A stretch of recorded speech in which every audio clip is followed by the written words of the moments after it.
Et avec nous sur ce plateau, Angel Picmal. Bonjour, vous êtes le directeur du CHU de Caen.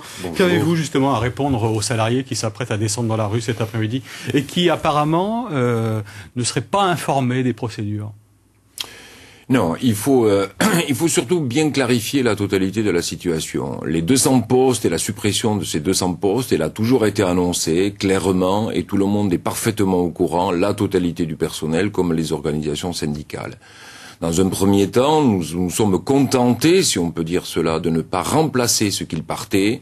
Et là, effectivement, aujourd'hui, nous mettons fin à 55 contrats. 55 contrats sur un total de 5100 salariés. Mais quand vous dites aujourd'hui, c'est quand aujourd'hui? Au-delà, dans les semaines qui viennent. Ça a commencé et c'est pour les semaines qui viennent. Ce que je voudrais quand même préciser en même temps, c'est que, et comme nous l'avons toujours dit, le personnel, l'effectif du CHU de Caen est beaucoup plus important proportionnellement que dans les autres CHU de France. Ce qui explique une bonne partie, je dirais, du déficit. Par conséquent, il était important de pouvoir ramener l'effectif à la moyenne des autres établissements totalement comparables. Et quand on entend les syndicats, M. Picmal, ils disent c'est 200 emplois en moins cette année en 2010, ça sera 200 dans les mois qui suivront, un total de 400, vous confirmez? Premièrement, il n'y a pas eu de suppression d'emplois en 2009, ni en 2008, comme ça aurait dû être le cas, puisque c'était prévu dans le cadre d'un contrat de retour à l'équilibre. L'établissement n'a pas tenu ses engagements.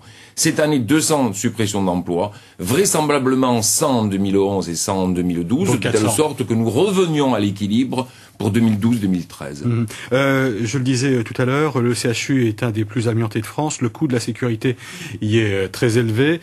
Où en est le projet de reconstruction du CHU? Vous dites aujourd'hui, il faut reconstruire?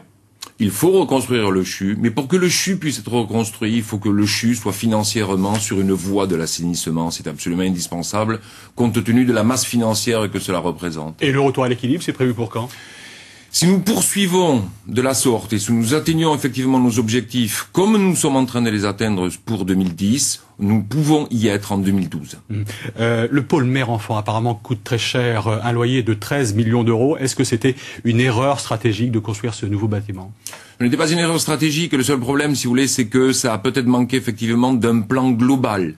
À l'époque, on parlait de la restructuration de la tour, on ne parlait pas de reconstruction. Or, aujourd'hui, ce qui est absolument nécessaire, c'est de reconstruire la totalité du CHU en tenant compte, bien évidemment, de ce bâtiment. Ça coûte très cher, plus de 700 millions d'euros apparemment.